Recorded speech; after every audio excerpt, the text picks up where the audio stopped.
My book is titled Flyboys by James Bradley. It is a retelling of World War II, focusing on the stories of the American pilots whose planes were shot down in the Pacific and captured by the Japanese. James Bradley interviews American survivors and Japanese soldiers to see what it was like being a Japanese prisoner of war.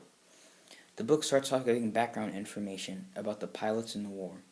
The pace quickens after they sign for the military. One of the pilots is former President George H.W. Bush. The fates of the others have remained a secret for a long time, and this book reveals that secret. I would recommend this book to anyone interested in the American war literature because of the detail it goes into about the history of the Pacific War. Many things which were previously forgotten about or kept top secret are shared in the book, such as the Nanjing Massacre. It also shows how negatively the Japanese and the Americans treated one another, and how both sides reacted to the events of the war. This book is important because it explains a horrible event in history that should never be allowed to happen again.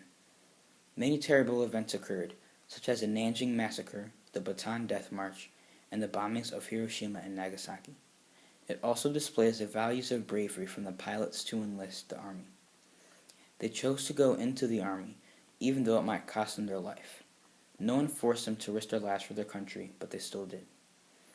The target audience for this text is anyone who wants to learn more about the events of the Pacific War. It goes into detail about war strategies and prisoner treatments and is interesting to someone who is interested in the war.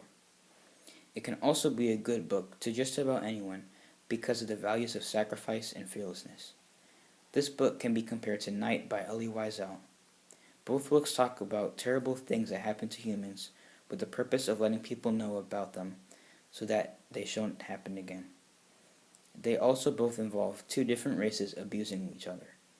The purpose of the books are to inform people about what happened, but they both also speak that these things can't happen again.